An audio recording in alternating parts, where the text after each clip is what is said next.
हाय, तो डायरेक्ट आज हम लोग बात करेंगे जो सक्षमता परीक्षा पर हाई कोर्ट का अपडेट आया है। तो अगर आपने एग्जाम दिया था और आपका रिजल्ट आया, अगर आपको फर्स्ट चॉइस मिला है तो आपको बधाई हो। साथ में जिन लोगों का रिजल्ट कम आया था या फेल कर गए या फॉर्म नहीं भरे थे, तो आपके ये वीडियो आपके लिए बहुत फायदेमंद होने वाली है। तो दोनों लोग जो एग्जाम दिए थे या नहीं दिए थे, आप वीडियो को अंत तक देखिएगा। देखिए, सबसे बड़ी बात क्या है, जो पटना हाई कोर्ट का जजमेंट आया है उसमें कंडिका 4 और कंडिका 12 को लेकर जो डिसीजन आया है उस पर हम लोग बात करेंगे। साथ ही बात करेंगे जो आपका 2020 का शिक्षक नियमावली है वो क्या कहता है, उसमें किस किन बातों को लागू किया गया था, और लगे हाथ में हम लोग पेमेंट का भी अंतर देखेंगे। तो सबसे बड़ी बात जो है, पटना हाई कोर्ट का जो डिसीजन आया है जिसमें पटना हाई कोर्ट ने कहा है, ये चीफ जस्टिस साहब का फैसला आया है कि आपका जो कंडिका 4 है, जो विशिष्ट शिक्षक नियमावली आई थी, इसमें कंडिका 4 में जिक्र किया गया था कि सभी नियोजित शिक्षकों को हर हालत में एग्जाम में शामिल होना है और 3 मौका उन्हें मिलेगा, और 3 मौका में कर जाते हैं तो ठीक, अगर पास नहीं करते हैं या फॉर्म नहीं भरते हैं, फेल कर जाते हैं, तो उन्हें पूरी सेवा से मतलब सेवा की समाप्ति कर दी जाएगी। और उस तरह से ये मतलब नियमावली में जिक्र किया गया था। और कंडिका जो 12 था, कंडिका 12 में ये बोला गया था कि अगर आपको प्रोन्नति जो मिलता है, प्रोन्नति 2 तरीके के मिलता है।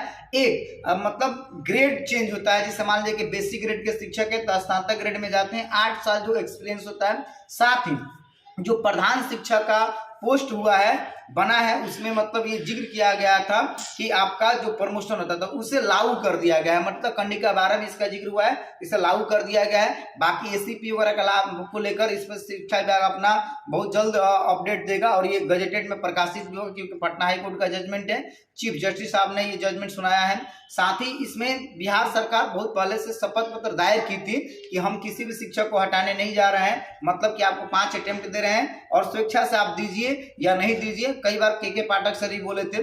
अब बात है कि जो लोग पास कर रहे हैं उन्हें क्या फायदा हो रहा है जी। जो लोग विशिष्ट शिक्षक नियमावली पास कर क्षमता पास करके विशिष्ट शिक्षक बन रहे हैं उनको फायदा है। एक तो आप राज्यकर्मी बन जाते हैं, तो राज्यकर्मी जो भी सुविधाएं दे है, ऐसे में आपका पेमेंट जो है उस रूप में वेतन संरक्षण का जो आपको लाभ मिल रहा है तो मिलेगा ही। लगे हाथ आपको छुट्टी वगैरह का जो प्रावधान है, जैसे कि आपका मैटरनिटी लीव है, मैटरनिटी लीव तो इसमें भी था, मातृत्व अवकाश, लेकिन जो आपका पितृत्व अवकाश है वो इसमें लागू हो जाता है, मतलब चाइल्ड केयर लीव मिल जाता है। आपका एनपीएस लागू हो जाता है। अभी आपका क्या है, कोई भी नियोजित शिक्षक है जो बहुत पहले से कार्यरत है या नए हैं, सभी लोग का 18 से ही ईपीएफ कटता है। आप भी जानते हैं आपका पेमेंट कितना भी क्यों ना, क्योंकि पीपीएफ ईपीएफ का एक दायरा है, मतलब 18 से ज्यादा रुपया नहीं कटता है। लेकिन आप जब एनपीएस के दायरे में आते हैं तो आपका जो पेमेंट होता है उसका मतलब 10% पेमेंट के रूप में वो एनपीएस में कटता है, और उतना क्रेडिट मतलब 14% सरकार उसमें मिलाती है। तो एक ये फायदा है। इसके अलावा जो समय समय पर बिहार सरकार सुविधा देती है अपने राज्य कर्मियों को, वो अन्य सुविधा आपको मिलेगा। तो देखिए, राज्यकर्मी बनने का एक अपना फायदा है कि भाई आप मतलब जो सुविधाएं से वंचित रह गए थे वो आपको सुविधा मिलेगा। लेकिन जो लोग नहीं जाना चाहते थे, मान लीजिए कि जो लोग जाना नहीं चाहते थे, उनको नौकरी का डर सता रहा था कि हमारा क्या होगा नहीं होगा, उनके लिए ये जरूर फैसला मतलब बहुत अच्छा है कि आप अब निश्चिंत रूप से नौकरी में बने रहेंगे, आपको कहीं सरकार हटाने नहीं जा रही है, क्योंकि कोर्ट से बड़ा कोई डिसीजन नहीं होता है। तो ये चीजें अब मतलब कानूनी रूप से भी लागू हो चुकी हैं। इसके अलावा हम लोग बात कर लेते हैं कि जो 2020 का शिक्षक का नियमावली था वो क्या कहता। देखिए, 2020 के शिक्षक नियमावली में ये मेंशन किया गया था कि जो भी शिक्षक बहाल हुए हैं, आपको पता है कि हमारे बिहार में जो पंचायत संस्थाओं द्वारा बहालियां हुई है, वह पंचायत शिक्षक के रूप में, शिक्षक के रूप में, नगर शिक्षक में या नगर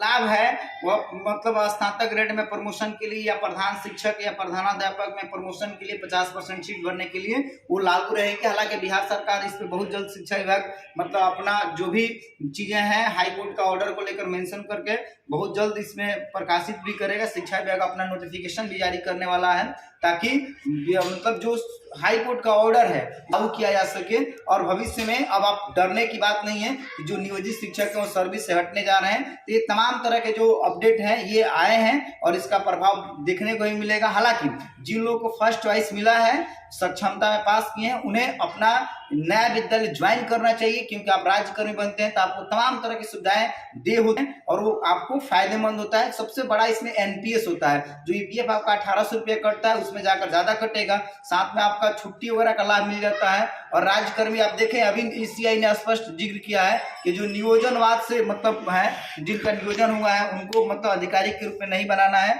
चुनाव वगैरह में, अन्य कार्य में, तो ये भी चीजें मतलब आपको फायदा करेंगे।